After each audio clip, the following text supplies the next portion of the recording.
내 하나님 여호와를 잊어버리지 않도록 삼갈지어다. 오늘 11절에 여호와를 잊어버리지 않도록 삼갈지어다는 지켜라, 보존해라 그런 말이에요. 우리가 하나님의 특별히 여호와라는 여기 호칭을 쓰고 있습니다. 여호와를 잊어버리지 않도록, 이거보다도 더 정확하게 말씀을 드리면 여호와의 이름을 잊어버리지 말아라, 그걸 주의해라, 그런 말입니다. 여호와라는 이름은 그러면 어떤 뜻인가? 우리 출애굽기 3장 14절에 보면 나는 스스로 있는 자니라 이렇게 말씀을 하셨죠. 여기서 무슨 말입니까? 나는 항상 존재하는 자니라, 그런 뜻이에요, 해석하면. 그런데 그 앞에 12절에 모세에게 하나님 뭐라고 하십니까? 내가 너와 함께 하리라 그래요. 하나님은 스스로 있는 자, 다시 말해서 항상 존재하는 분인데 항상 누구와 함께 하십니까? 지금 모세와 하나님이 항상 함께 하신다, 그런 말씀이에요. 그게 바로 여호와입니다. 나는 스스로 있는 자니라 3장 14절에, 15절에 가면 정확하게 그 이름을 밝혀주시는데 나는 여호와니라 너희 대대로 기억할 표혼이라, 칭혼이라 그래요. 기억할. 그래서 오늘 신명기 말씀에도 여호와를 이 아니라 여호와의 이름을 기억하라, 이게 더 정확한 겁니다. 여호와라는 이름의 뜻도 마찬가지입니다. 가장 적합한 해석은 임재. 하나님은 어디에 임재하시나요? 자기 백성들 가운데 임재하십니다. 그런데 모세와 이스라엘 백성에게 지금 이 말씀을 하시는 이유는 아마도 이스라엘 백성들은 여호와의 임재를 느끼지 못하고 있었던 것 같습니다. 400년이 넘는 시간 동안 여호와가 어디 계셨습니까? 안 계시다가 보이지 않다가 지금 갑자기 나타나셔서 모세에게 출애굽하라고 하시는 거잖아요. 또 모세가 40년 광야 방황할 때 여호와는 과연 어디 계셨습니까? 보이지 않죠? 전혀 임재가 느껴지지 않습니다. 그런데 하나님이 호렙산 떨기나무 불꽃 가운데에서 모세에게 나타나셔서 이렇게 말씀하시는 거예요. 나는 스스로 있는 자니라. 나는 항상 있다. 나는 여호와니라. 나는 너와 함께하고 내 백성 가운데 임재하는 여호와니라. 이렇게 말씀하고 있는 거예요. 자, 그래서 오늘 말씀에 보면 시험이라고 하는 단어가 우리 16절에 보면 나오죠. 중반쯤 보면 너를 낮추시며 너를 시험하사 그래요. 여기 광야에서 시험하신 것을 뜻합니다. 광야에서 하나님이 이스라엘 백성을 시험하셨던 그 시험은 어떤 것일까요? 어떤 시험? 템테이션이 아니고 이게 테스트. 하나님은 자기 백성을 템테이션 하지 아니하시고 테스트하세요. 어떤 테스트입니까? 여호와 이름을 인지하고 있는지 아닌지 그 테스트예요. 무슨 말씀이냐면 우리 출애굽기 17장 보면 무리바 물 사건이 나오고 그때 7절에 이와 같이 말씀합니다. 이스라엘 백성들의 말입니다. 한번 보시죠. 7절 출애굽기 17장. 그가 그곳 이름을 마사 또는 무리바라 불렀으니 이는 이스라엘 자손이 다투었으며 또는 그들이 여호와를 뭐하여 이르기를 시험하여 이르기를 여호와께서 우리 중에 계신가 안 계신가 하였음이더라.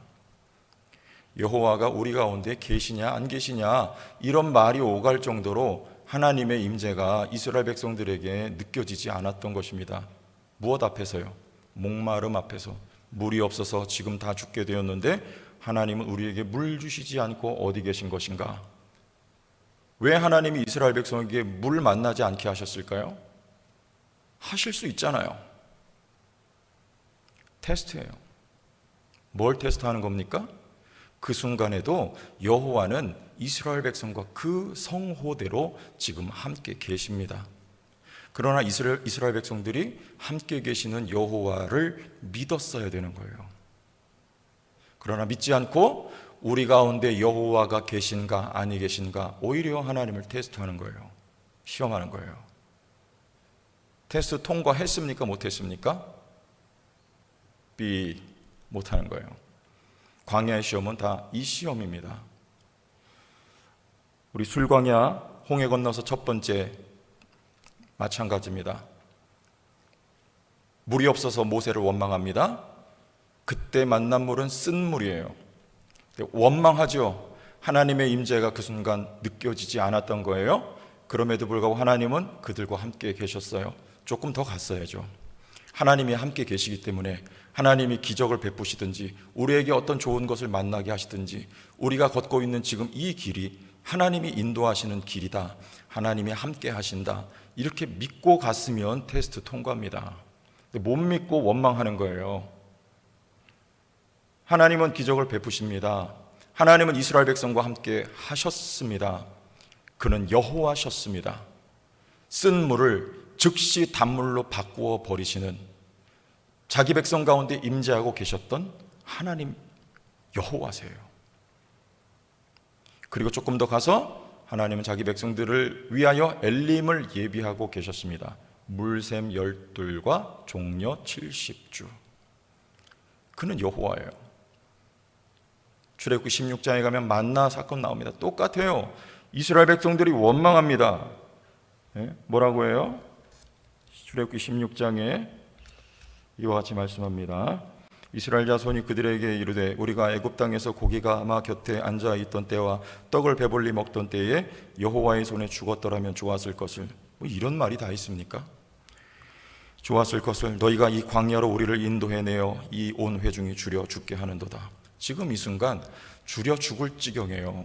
하나님의 임재가 전혀 느껴지지 않습니다. 하나님은 함께 계십니까? 그렇죠. 하나님은 함께 계세요. 테스트 하시는 거예요. 그럼에도 불구하고 하나님은 여기 계시다, 이 고백을 원하셨던 거예요. 그때 여호와께서 모세에게 이르시되 보라, 내가 너희를 위하여 하늘에서 양식을 비같이 내리겠다.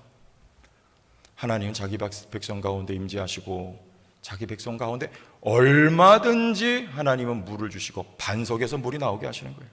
얼마든지 하나님 먹을 것, 심지어는 고기, 이 사이에 고기가 끼어서 질릴 만큼 하나님께서 먹여주실 수 있는 하나님이세요. 그러나 하나님이 그들에게 목마르게 하고 배고프게 하셨던 것은 테스트 하시는 거예요. 테스트. 그 상황 속에서 여호와의 임재를 너희가 믿느냐, 이거죠. 아브라함의 삶에도 마찬가지였습니다. 하나님이 아브라함이 약속해 주셨어요. 내가 너와 함께 하겠다 하나님 말씀하셨습니다. 그럼에도 불구하고 아브라함이 약속하셨던 이삭이 아들이 생기지가 않는 거예요.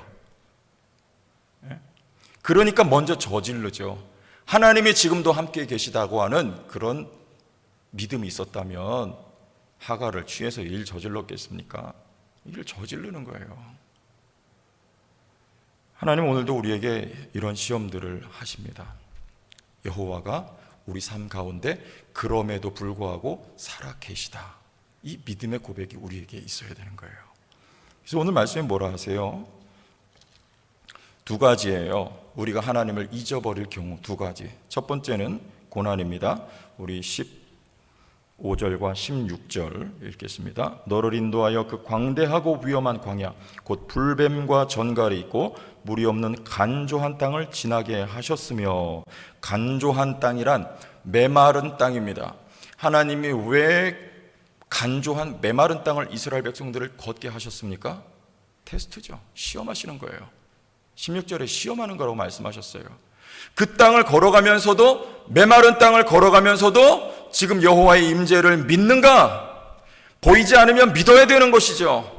여러분 삶에 지금 메마른 땅을 걷고 있다면 여호와의 임재를 믿으시는가, 그 말이에요. 하나님은, 여호와는 자기 백성과 과거가 아니라 미래가 아니라 현재 임재하고 계시다. 이것이 바로 여호와예요. 믿으시길 바랍니다. 어떤 상황이라 해도 여호와는 우리와 함께 계시는 거예요. 그는 우리에게 기적을 얼마든지 베푸실 수 있습니다. 우리 시험하시는 거예요. 믿느냐? 간조한 땅을 지나게 하셨으며 또 너를 위하여 단단한 반석에서 물을 내셨으며. 물을 내세요. 하나님을 가르쳐 주시는 거예요. 아하, 그는 과연 여호와시다. 반석에서 물을 내셔요. 조상들도 알지 못하던 만나를 광야에서 먹이셔요. 그는 여호와, 야훼. 여호와 하나님을 믿음으로 고백할 수 있는 우리 교회가 될 수 있기 바랍니다. 성도교회 하나님의 임재하셨어요. 여호와 야훼가 함께 계십니다. 어려운 순간이 있고 여러분 좀 답답한 걸음인 것 같아도 그가 얼마든지 기적을 베푸실 수 있습니다. 그는 기적의 하나님이에요. 여호와 하나님 여기 임재하여 계셔요. 또 한 가지 그를 잊어버릴 경우 우리 12절과 13절 같이 보세요. 내가 먹어서 배부르고 아름다운 집을 짓고 거주하게 되며 또 내 소와 양이 번성하며 내 은금이 증식되며 내 소유가 풍부하게 될 때에 내 마음이 교만하여 내 하나님 여호와를 잊어버릴까 염려하노라. 언제 잊어버립니까? 잘 될 때, 모든 게 풍요롭고 풍족해질 때 잊어버려요. 왜? 그것이 그냥 당연히 된 것인 양 생각하기가 쉽습니다. 여호와를 잊어버려요. 여호와를. 그래서 뭐라 그래요? 17절 그러나 내가 마음에 이르기를 내 능력과 내 손의 힘으로 내가 이 재물을 얻었다 말할 것이라. 여러분 돈 많이 버셨습니까? 누구 덕입니까? 내 능력과 내 손으로 그것을 일구어낸 것입니까? 그때 여호와를 잊어버리는 거예요. 지금 나의 삶에 임재해 계시는 하나님을 까맣게 잊어버리는 거예요. 그러나 그게 아닙니다. 18절 내 하나님 여호와를 기억하라. 그가 내게 재물 얻을 능력을 주셨음이라. 하나님의 은혜입니다. 자녀들이 잘 되고 여러분 돈 많이 벌고 풍족한 삶을 살아갈 수 있다면 그것도 역시 함께 계시는 하나님께서 재물 얻을 능력을 주심으로 말미암음인 것이에요. 가나안 땅 들어가서 이스라엘 백성들이 잘해야 되는 거예요. 하나님 잊어버리면 안 돼요. 여호와가 그들 가운데 함께 계십니다. 여호와를 기억할 수 있기를 바랍니다. 오늘 성도교회 가운데 그는 임재하여 계십니다. 여러분의 인생길이 아무리 캄캄하고 어두워도 그는 여호와세요. 함께 하십니다.